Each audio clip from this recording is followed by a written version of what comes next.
Assalamualaikum warahmatullahi wabarakatuh. Salam dan bahagia. Perkenalkan, nama saya Ranti Mustika Karniati Irlan. Saya calon guru penggerak Angkatan 7 Kabupaten Bogor. Saya berasal dari SMA Negeri 2 Cibinong, Kabupaten Bogor. Pada video kali ini, saya akan memaparkan tentang tugas demonstrasi kontekstual, yaitu mengenai pengambilan keputusan berbasis nilai-nilai kebajikan sebagai pemimpin. Bersama saya telah hadir seorang ibu kepala sekolah saya dan guru saya juga waktu pada saat di SMA. Saya perkenalkan Ibu Hajah Elis Nurhayati. Assalamualaikum warahmatullahi wabarakatuh.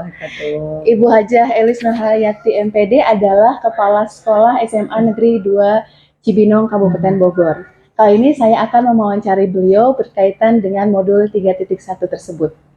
Selamat menyaksikan. Assalamualaikum Ibu. Waalaikumsalam. Mohon izin Ibu waktunya, saya mengganggu waktu Ibu karena terkait dengan tugas saya tadi seperti sudah disampaikan, yaitu tugas demonstrasi kontekstual terkait dengan modul pengambilan keputusan berbasis nilai-nilai kebajikan sebagai pemimpin. Ibu, ada hal-hal yang akan saya tanyakan kepada Ibu. Semoga Ibu berkenan, Bu. Silakan. Ya, terima kasih banyak Ibu. Ya, amin. Ibu, kita mulai saja ya Ibu ya. Untuk pertanyaan pertama ini Ibu, terkait dengan pengambilan keputusan seorang pemimpin, Bu, sebagai kepala sekolah. Tentunya Ibu pernah dihadapi dengan mengambil pengambilan keputusan. Pada intinya sebetulnya saya ingin belajar dari pengalaman Ibu yang nantinya akan menjadikan sebuah pembelajaran juga untuk saya. Bagaimana pengalaman Ibu pada saat mengambil sebuah keputusan apabila terjadi sebuah permasalahan? Mungkin Ibu mengidentifikasi kasus-kasus yang menjadi sebuah dilema etika, Ibu. Etika ya yang dibahas, ya, permasalahan yang terkait dengan etika. Betul. Ya, oke. Untuk SMA Negeri 2 Cibinong, Bu Ranti pasti sudah melihat sendiri sebetulnya tidak banyak permasalahan yang terkait dengan etika ya di sini, tetapi memang pernah ada terjadi. Misalnya ketika di awal tahun biasanya kan para ASN ada penilaian kinerja ya, penilaian kinerja guru di SKP dan lain sebagainya. Dan di Provinsi Jawa Barat itu kan penilaian itu tidak hanya dinilai oleh kepala sekolah, tetapi juga ada penilaian antar teman, kemudian dari kehadiran para ASN tersebut di pelaporan KIMOB dan lain sebagainya. Jadi itu mutlak hasil dari satu sistem yang didesain oleh pemerintah Provinsi Jawa Barat untuk menilai kinerja para ASN. Nah, saat itu ada kalau nggak salah 2 guru ASN yang tidak terima dengan hasil yang diterima melalui dari cabang dinas pendidikan wilayah 1 yang disampaikan kepada kami ya. Jadi di situ ada satu kondisi yang kurang tidak sesuai dengan harapan, di mana guru-guru tersebut, dua guru tersebut merasa sudah tidak terima dengan hasil tersebut, sehingga menimbulkan satu konflik antar guru gitu ya, yang menyalahkan guru lain, dianggap memberikan nilai yang tidak baik kepada mereka dan lain sebagainya. Padahal sebetulnya mungkin tidak dari itu saja. Nah, bagaimana seorang kepala sekolah menangani masalah tersebut? Tentu saja yang pertama dilakukan adalah kita melakukan konfirmasi, ya, cek dan recheck, itu penting. Konfirmasi kepada pihak-pihak yang terkait. Yang pertama adalah pihak-pihak yang merasa dirugikan, permasalahannya apa, kemudian kita menampung, menerima, kemudian juga kita cross check dengan guru-guru yang lain, dan termasuk saya sebagai kepala sekolah memberikan penilaian. Insya Allah saya memberikan penilaian, pasti memberikan nilai-nilai yang sangat baik kepada mereka, apalagi yang sudah masa kerja lama. Tetapi ya kadarullah, karena ada penilaian KIMOB, mungkin absensinya terlambat dan lain sebagainya, yang tadinya mungkin agak disepelekan, padahal itu semua terakumulasi gitu, sehingga menjadikan hasil akhir. Ya, dari situ memang ada ketidaknyamanan antar guru-guru yang secara bahasanya mungkin disuuzonin bahwa guru-guru tersebut seperti kurang adil memberikan nilai kepada guru-guru ASN tertentu. Padahal kenyataannya tidak demikian. Tentu saja setelah melakukan konfirmasi dan mencari akar permasalahannya, ditemukan satu titik temu, ya. Di situ diperlukan satu pemahaman yang sama, di mana para ASN itu harus menyadari bahwa yang memberikan penilaian itu bukan hanya kepala sekolah, bukan hanya para guru ASN lainnya, tetapi kita sama-sama mengajak duduk bareng dan melakukan introspeksi atau muhasabah. Jadi apa yang menjadi kendala? Ya ternyata diantaranya kan kadang lupa absen dan lain sebagainya, sehingga nilai menjadi berkurang. Walaupun itu ada konflik, ya saling menyalahkan lah dalam tanda petik, ya. Alhamdulillah setelah dimusyawarahkan dengan diawali dengan mengkonfirmasi, mencari akar permasalahan, kemudian dimusyawarahkan bersama, alhamdulillah sih semuanya dapat terselesaikan dengan baik. Dan bisa mengambil keputusan yang baik juga ya Ibu ya. Allah, ya. Jadi Ibu dengan mengkonfirmasi juga, cross check juga, mencari akar permasalahannya ya Bu ya dalam dilema etika ini. Baik Ibu, mohon izin untuk melanjutkan ke pertanyaan kedua Ibu. Selama ini bagaimana Ibu menjalankan pengambilan keputusan di sekolah Ibu, terutama untuk kasus di mana mungkin ada dua kepentingan yang mengandung sama-sama benar atau sama-sama mengandung nilai kebajikan Ibu? Nilai kebajikan ya, konflik ya.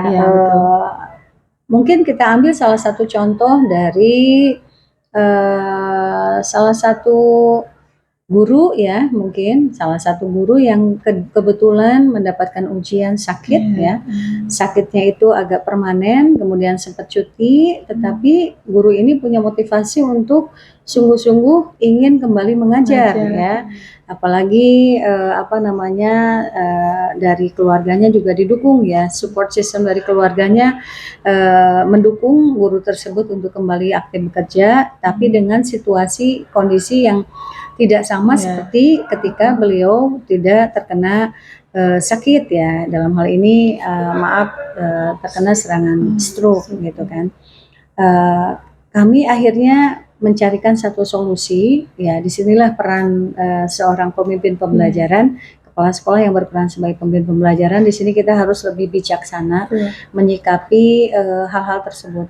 Dari satu sisi dipaksakan guru tersebut apabila masih sakit untuk mengajar, tentu saja itu akan ada merugikan anak-anak ya.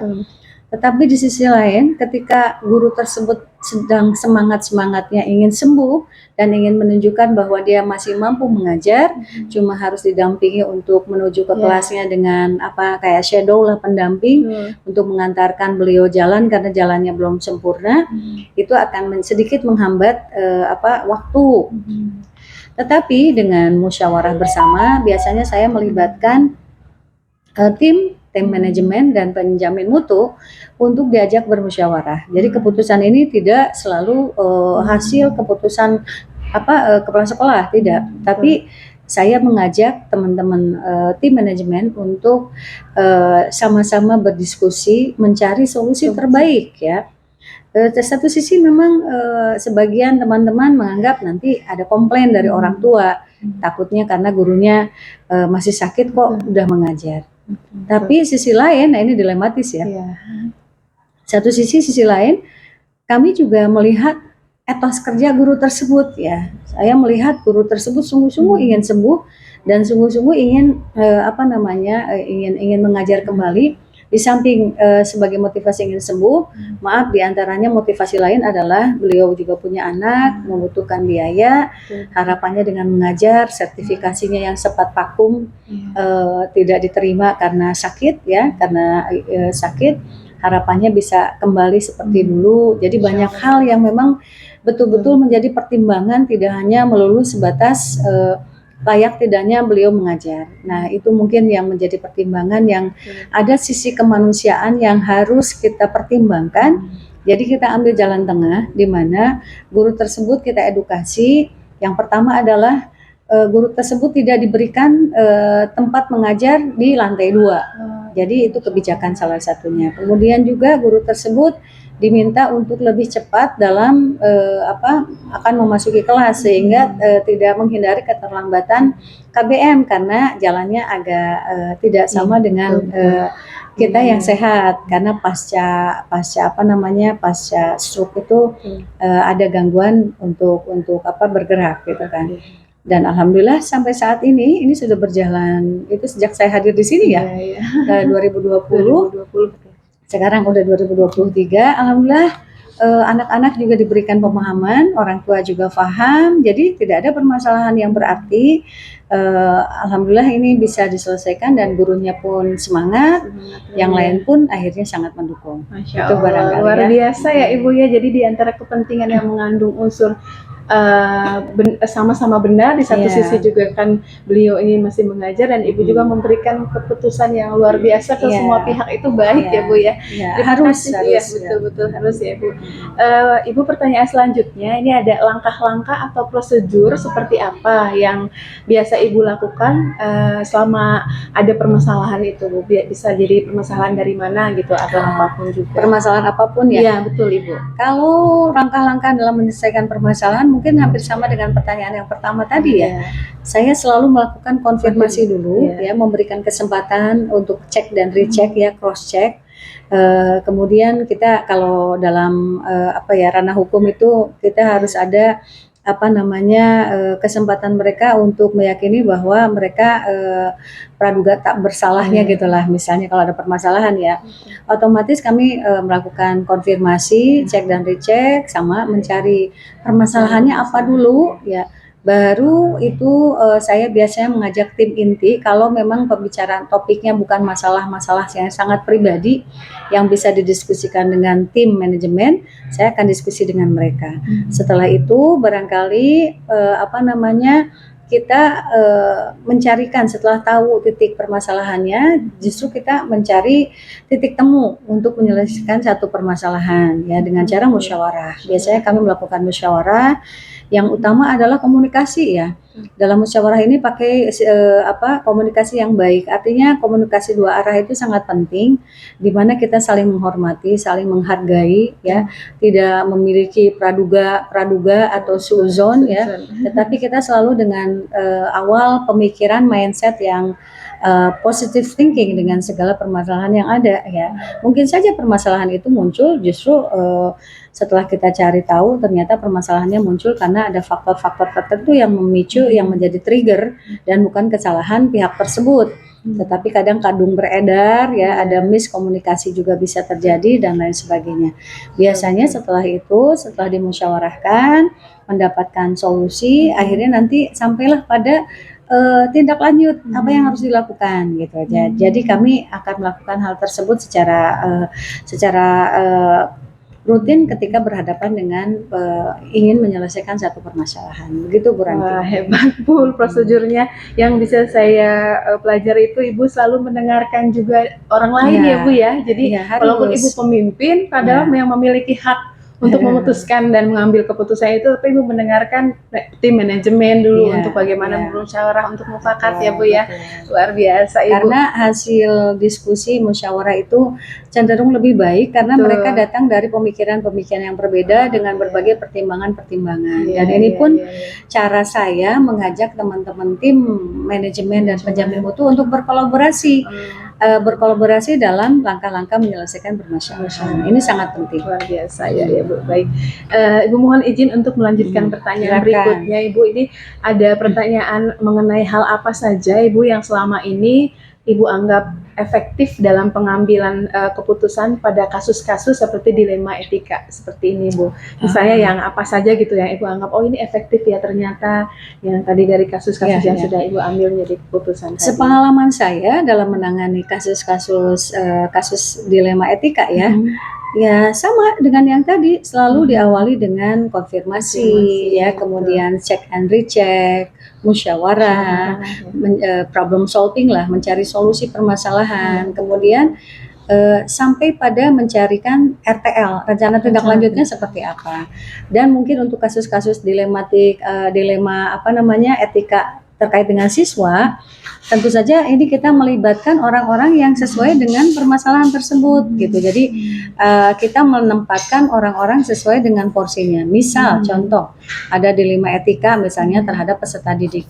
Otomatis kalau peserta didik yang diajak bicara tidak hanya tim manajemen, wali kelas, tapi ada keterlibatan orang tua. Nah, bagaimana cara kita mengundang orang tua? Tentu saja kita sebelum ke orang tua kita cross check dulu, konfirmasi ke anaknya, ke wali kelas, bimbingan konseling ya, dan lain sebagainya. Sampai bahkan ada misalnya permasalahan yang lain itu, misalnya salah satu kasus di sini adalah ada anak yang ternyata tiba-tiba anak itu mengalami kasus sakit yang agak istimewa terkait mental gitu, karena mungkin di rumah ada permasalahan sehingga dia down, menyebabkan depresi, padahal anak itu anak pandai ya. Satu sisi anak ini memang harus istirahat, tapi sisi lain apabila kita istirahatkan juga anak tersebut takutnya menjadi tambah turun gitu kan, tambah down. Di sini kita harus mengambil keputusan yang sangat bijaksana, diantaranya melibatkan orang tua. Jadi ketika permasalahan etika itu, yang dilema etika ini berhadapan dengan peserta didik, tentu peran orang tua juga sebagai salah satu support system dalam keluarga itu harus dilibatkan juga. Jadi situasional ya, tidak semua sama penyelesaiannya. Oke, Ibu biasanya kan kalau mengambil keputusan ini juga ada tantangan nih Bu. Pasti wah ini challenge banget nih buat Ibu nih sebagai pemimpin gitu ya, yang harus menghadapi bagaimana untuk mengambil keputusan itu agar baik untuk semua, tidak untuk diri kita saja ya Ibu. Kira-kira Ibu tantangan apa pada saat pengambilan keputusan ini dalam kasus-kasus tersebut Ibu? Tantangan pasti selalu ada ya, terutama ketika kita harus mengambil satu keputusan besar dalam kebijakan sekolah. Kalau menurut saya sebagai pemimpin pembelajaran, yang utama adalah dalam menetapkan keputusan apapun yang harus diperhatikan adalah nilai-nilai integritas. Ya, kita harus betul-betul integritas kita, betul-betul kita berkomitmen menjalankan tugas, memutuskan satu keputusan besar itu tetap melihat pada rambu-rambu kita sebagai ASN, saya sebagai kepala sekolah dalam hal ini pemimpin pembelajaran harus melakukan tugas sesuai dengan kewenangan saya, tetapi nomor satu adalah integritas harus tinggi, apapun ya, termasuk ketika ada ancaman terhadap saya pribadi pun itu menjadi salah satu resiko, misalnya terutama di PPDB itu biasanya sekolah yang banyak diminati masyarakat, kita harus berkomitmen kan, tetapi di situ pasti akan ada hantaman-hantaman yang dahsyat pada kepala sekolah, di mana sekolah itu menjadi sekolah yang sangat diminati masyarakat. Insya Allah saya akan berkomitmen dengan integritas, loyalitas saya terhadap negara ya sebagai ASN. Kita betul-betul jalankan segala sesuatunya on the track sesuai dengan aturan. Insya Allah semuanya akan berjalan dengan baik, dan yang utama adalah meminta petunjuk kepada Allah, yaitu yang membuat kita akan selalu tenang ya Bu ya. Selalu tenang. Karena setiap permasalahan pasti Allah jamin akan ada solusinya. Ya, Ibu kan sering berbicara kan kepada teman-teman guru ketika memberikan briefing atau kadang memberikan sedikit pengalaman hidup. Bapak Ibu, ketika Ibu sering banget kan Bu Ranti ketika berbicara, Bapak Ibu ketika kita berhadapan dengan masalah, harus yakin bahwa masalah itu akan selesai. Karena dalam izin yang non muslim ya, karena kita mayoritas muslim, ketika kita berhadapan masalah, Allah sudah menyampaikan dalam Al-Asyr ya, Al-Insyirah itu dalam ayat 5 dan 6 jelas sekali, fa inna ma'al usri yusron, inna ma'al usri yusron, bahwa setelah kesulitan akan ada kemudahan, dan Allah ulangi itu 2 ayat berturut-turut. Masya Allah, berarti apapun insya Allah ya, permasalahan apapun pasti akan ada solusinya. Amin. Amin ya Allah. Masya Allah, itu juga menjadi menjadi kebiasaan positif ya Bu di sekolah kita juga. Kita harus yakin qadarullah, memang Allah selalu memberikan takdir yang luar biasa tanpa pengetahuan kita juga. Berprasangka baik dengan segala keputusan Allah. Tantangan selalu ada ya Bu. Kalau kita masih hidup itu menjalankan hidup selalu ada. Justru tantangan itu, jangan masalah itu menjadi motivasi kita untuk lebih maju, bukan menjadikan kita murung. Saya headline nih Bu nih pengalamannya. Baik Ibu, ini ada pertanyaan selanjutnya.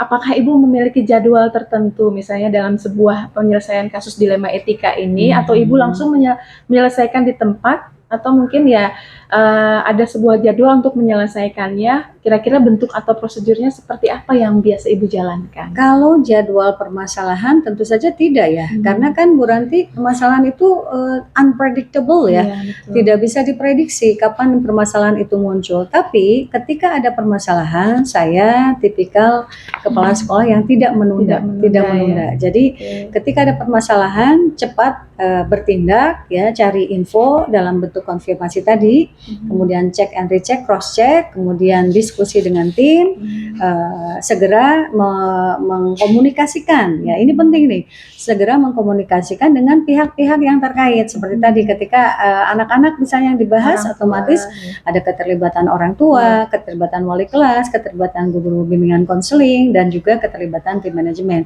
Tetapi ketika masalahnya personal pribadi, saya pun ada beberapa hal yang tidak melibatkan manajemen karena itu sifatnya privacy banget. Saya harus menjaga privasi teman-teman. Jadi menurut saya tidak perlu ada jadwal karena permasalahan bisa muncul anytime, kapan saja bisa muncul. Tapi yang kata kunci yang utama adalah ketika ada masalah, cepat selesaikan, tidak menunda-nunda permasalahan ini untuk diselesaikan. Betul, ya, Bu, dengan cara musyawarah ya, diskusi, kolaborasi, insya Allah semuanya akan dapat diselesaikan dengan sangat baik. Kalau istilah anak muda sekarang, Ibu gercep ya Bu, gerakan cepat gitu, karena tidak boleh memang menunda-nunda masalah itu ya Bu ya. Nanti malah jadi blunder, takutnya jadi blunder, malah masalah kecil jadi kesannya besar karena terlalu udah melebar kemana-mana. Kadang si A berbicara belum tentu yang si D akan seperti ceritanya kita bahas sama. ubi, tapi ujungnya akan jadi kolak ya Bu ya. Begitu ya istilah filosofinya, Masya Allah Ibu. Baik Ibu, ini ada lagi pertanyaan selanjutnya Ibu, mohon izin. Adakah seseorang Ibu atau faktor-faktor apa yang selama ini mempermudah atau membantu Ibu dalam pengambilan keputusan dalam kasus-kasus dilema etika ini Ibu? Ada pasti, malah terkait dengan tadi. Ketika menghadapi permasalahan, saya kebiasaan saya pasti selipkan dalam doa-doa ya, kita tempat kita mengadu, tempat kita meminta minta solusi dalam kehidupan ini adalah Allah Subhanahu wa taala, memohon arahan kepada Yang Maha Kuasa atas muka bumi ini, itu nomor satu. Yang kedua, meminta masukan dari tim inti di sekolah, yaitu tim manajemen ya. Tidak harus terlibat semua, tergantung permasalahannya apa, jadi situasional. Tapi itulah mereka orang-orang yang selalu memberikan masukan.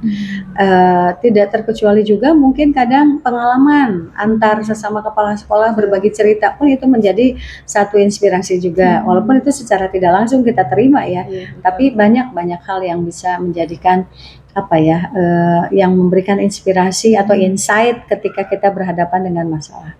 Masya Allah, berarti alam semesta ini ciptaan Allah Subhanahu wa taala juga termasuk faktor yang paling penting tadi, yang pertama ya Bu ya, untuk bisa membantu dalam pengambilan keputusan Ibu. Masya Allah, yaitu jalur langit ya Bu ya. Itu mah tidak ada tandingnya betul ya. Jangan terlupakan bahwa segala permasalahan itu insya Allah ada petunjuknya dari Yang Maha Kuasa. Amin ya Ibu. Ibu, ini ada pertanyaan yang terakhir mungkin Ibu ya. Alhamdulillah. Baik Ibu, dari semua hal yang telah disampaikan berkaitan dengan pembelajaran, apa yang bisa dipetik Ibu dari pengalaman Ibu mengambil keputusan pada permasalahan dilema etika Ibu?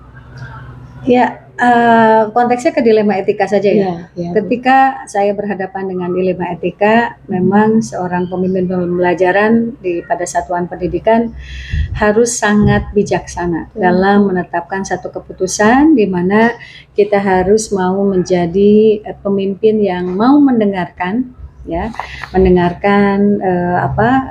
pihak-pihak tertentu yang terkait ya, tidak mudah mengambil keputusan ya, tidak tergesa-gesa mengambil keputusan, tetapi betul-betul harus banyak pertimbangan sehingga harapannya keputusan yang diambil adalah keputusan yang menyenangkan semua pihak, di mana tidak ada kalau bahasa kita mah tidak ada unek-unek gitu setelah berbicara dengan pihak-pihak yang terkait ketika ada pada dilema apa namanya etika.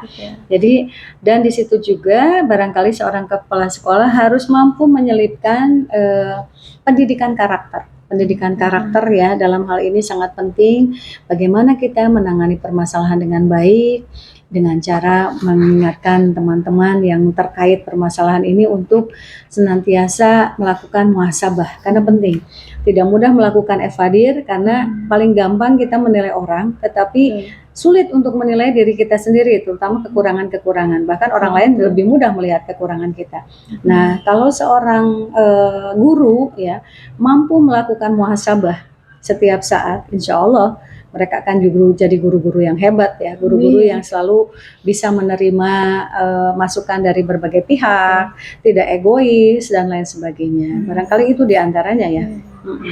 Masya Allah, Ibu sudah di akhir pembicaraan kita, Ibu. Masya Allah, ini sangat bermanfaat sekali. Amin, amin, amin. Ada hal yang semuanya sepertinya akan saya ambil, Bu, pelajarannya. Dan mudah-mudahan jika di suatu hari nanti Allah mentakdirkan saya sebagai pemimpin, insya Allah dengan support Ibu juga saya mengikuti CGP ini, Ibu, dan alhamdulillah Ibu juga memberikan banyak sekali, Bu, insight yang bisa saya ambil juga. Tadi Ibu sebagai pemimpin itu tidak mudah ya, Bu ya, dengan banyaknya tantangan, banyaknya macam-macam dari sana sini, tapi Ibu selalu menomorsatukan Sang Maha Pencipta, yaitu Allah Subhanahu wa Ta'ala. Itu mungkin Kak Ibu selalu disayangi Allah ya, Bu ya. Amin, dalam segala macam cobaan dan ujiannya, Ibu selalu terlihat tenang,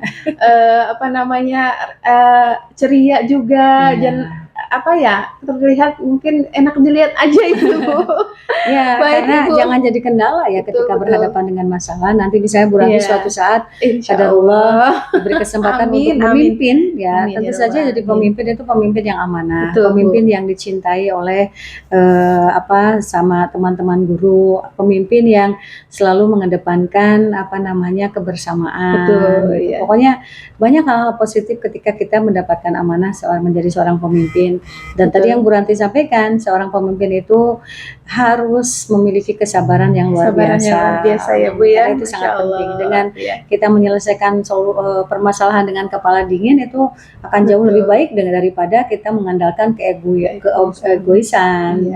Apalagi kepala sekolah itu kan punya hak prerogatif, tapi menurut saya itu tidak terlalu penting dipakai di sini. Masih ada cara-cara lain yang lebih humanis, yang lebih menyenangkan semua pihak, manusia dengan cara musyawarah, kolaborasi, dan menjadi pendengar yang baik. Masya Allah, itu saya catat, Bu. Ibu terima kasih banyak atas waktunya. Semoga Ibu selalu dalam keadaan sehat walafiat. Dan semangat terus ya, Ibu ya, menjadi panutan kita semuanya, Ibu. Sukses juga buat Bu Ranti. Terima kasih banyak, yang Ibu. Sedang mengikuti CGP. Amin. Kami ikut bangga. Mudah-mudahan ini menambah. Doanya selalu ya, Ibu. Amin. Menambah semangat guru-guru lain untuk betul-betul melaksanakan pembelajaran yang merdeka, sehingga anak-anak betul-betul belajar dengan dengan kondisi yang aman, nyaman, menyenangkan, dan mereka lebih aktif ya, karena berpusat pada anak-anak ya, student center. Amin. Terima kasih Ibu ya. Assalamualaikum. Waalaikumsalam warahmatullahi wabarakatuh. Baik, sekian wawancara saya dengan Ibu Kepala Sekolah, Ibu Hajah Elis Nurhayati MPD sebagai Kepala Sekolah SMA Negeri 2 Cibinong. Semoga bermanfaat dan mendapatkan pengetahuan dan pengalaman yang luar biasa untuk kali ini. Saya undur diri. Wabillahi taufiq wal hidayah. Wassalamualaikum warahmatullahi wabarakatuh. Waalaikumsalam warahmatullahi wabarakatuh. Sukses ya. Terima kasih Ibu.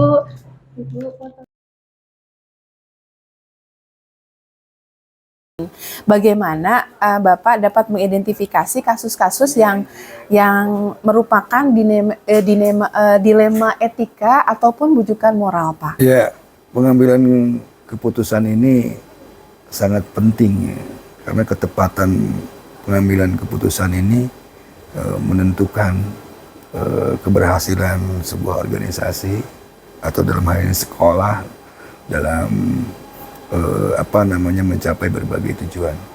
Nah, di dalam prosesnya seringkali kita sebagai pengambil keputusan memiliki kebimbangan-kebimbangan. Salah satunya adalah dilema dalam hal etika, dilema etika. Ya contohnya barangkali eh, ada guru senior yang terlambat, yang usianya lebih senior daripada saya sebagai kepala sekolah. Nah di situ ada apa ya? Ada benturan ini ya, secara kejiwaan ya, dilematis sifatnya. Kan. Ditegur itu sudah lebih senior, tidak ditegur berarti melanggar. Ada misalnya guru yang keluar di tengah semester dengan alasan yang cukup rasional, mengurus orang tua dan sebagainya. Sementara sisi lain, jika diizinkan anak ini menjadi terbengkalai KBM-nya. Nah ini kan secara etika dia tidak beretika. Betul. Di tengah jalan, mencederai komitmen gitu ya, mengingkari komitmen di awal tahun gitu. Tapi tidak diizinkan oleh kita, dia tidak berbakti kepada orang tua. Seperti itulah gitu, kurang lebih. Pak, pertanyaan yang selanjutnya Pak. Selama ini bagaimana Bapak menjalankan pengambilan keputusan di sekolah Bapak, terutama untuk kasus di mana ada dua kepentingan yang mengandung sama-sama benar atau sama-sama mengandung nilai kebajikan? Ya, yang pertama sih melakukan analisis ya, mempertimbangkan betul hal-hal positif dan negatifnya, sehingga kita bisa memilih keputusan yang minim resiko gitu. Bahkan tidak ada resiko, tidak beresiko. Nah, apabila keputusan yang kita ambil itu nol resikonya, berarti sudah tepat gitu. Atau paling enggak minim atau sedikit resiko yang kita ambil itu sudah baik barangkali. Untuk pertanyaan selanjutnya Pak, langkah-langkah atau prosedur seperti apa yang biasa Bapak lakukan selama adanya kasus atau permasalahan ini, Pak? Yang pertama kejernihan kita melihat, memandang permasalahan itu. Kemudian kita tidak memihak. Kita ketika membuat keputusan itu tidak boleh menempatkan posisi di salah satu itu gitu. Tapi kita melihat bahwa ini untuk kepentingan secara umum. Berikutnya Bapak, hal-hal apa saja yang selama ini Bapak anggap efektif dalam pengambilan keputusan pada kasus-kasus dilema etika? Bapak langkah-langkah efektif ya. Ya itu tadi dengan melibatkan berbagai komponen yang memang berkepentingan gitu. Jadi tim manajemen dan sebagainya. Apabila secara pribadi kita ini merasa kurang mantap gitu dan membutuhkan pertimbangan orang lain, kemudian juga dibuktikan juga ada kasus tertentu harus dibuktikan juga secara administrasi ya, bahwa ini diambil keputusan secara bertahap, ada berita acara dan seterusnya gitu, menggunakan keputusan yang bersifat kolektif kolegial gitu. Untuk pertanyaan selanjutnya Pak, hal-hal apa saja yang selama ini merupakan sebuah tantangan dalam pengambilan keputusan pada kasus-kasus dilema etika tersebut? Ya itu, tantangannya sih kedekatan ya. Kedekatan sebagai teman, sebagai senior gitu. Terus ada rasa kasihan dan seterusnya, itu saja sih, sehingga dimanapun saya pikir itu tuh akan menjadi penghambat sih untuk bisa memutuskan sesuatu ini dengan plong kita sebagai pimpinan itu. Nah itu tadi barangkali. Pertanyaan selanjutnya Bapak, apakah Bapak memiliki jadwal tertentu dalam sebuah penyelesaian kasus dilema etika yang atau mungkin Bapak langsung menyelesaikan di tempat atau memiliki sebuah jadwal untuk menyelesaikannya? Seperti apa bentuk dan prosedur yang biasanya Bapak jalankan? Ya tergantung kasus, tergantung situasi sih gitu ya. Ada kalanya kita tidak harus terburu-buru dalam menyelesaikan semua permasalahan. Itu tadi kita pelajari dengan baik, kita analisa juga faktor-faktornya, faktor internal, faktor eksternalnya gitu. Jadi tidak harus terburu-buru gitu. Jadi kadang membutuhkan waktu, membutuhkan juga tahap-tahap lain, tahap pengumpulan data, kemudian pendapat dari orang lain gitu sebelum kita memutuskan. Semakin banyak sih faktor yang menjadi indikator untuk memutuskan masalah, itu semakin baik gitu kan. Jadi tidak terjadwal ya Pak ya? Tidak, tergantung ada kasusnya kan gitu. Terus ada juga yang memang misalnya bisa kita selesaikan secara langsung gitu aja.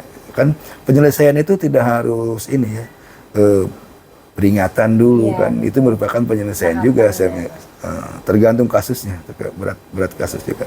Kalau bisa diingatkan dengan baik, besok datang lebih pagi, oke gitu. Dengan cara baik dan diterima dengan baik, barangkali itu juga bentuk-bentuk penyelesaian gitu. Pertanyaan selanjutnya Bapak, adakah seseorang atau faktor-faktor apa yang selama ini mempermudah atau membantu Bapak dalam pengambilan keputusan pada kasus-kasus dilema etika tersebut? Kembali pada ini aja tujuan kita menyelesaikan permasalahan, tujuan organisasi itu, kemudian aturan-aturan atau norma. Pertanyaan terakhir Pak. Ya, dari semua hal yang telah disampaikan, pembelajaran apa yang dapat Bapak petik dari pengalaman Bapak mengambil sebuah keputusan dilema etika? Ya intinya sih harus tegas gitu. Intinya harus tegas, tidak tegas tapi kan tidak berarti galak gitu ya. Tegas itu bisa kita ambil melalui cara-cara yang halus gitu, cara-cara yang sopan gitu. Dia tidak harus tegas itu kesannya galak dan mendominasi kan gitu. Tegas gitu, diberikan kesadaran bahwa apapun yang diambil sebagai keputusan ini yang terbaik untuk semuanya, itu saja.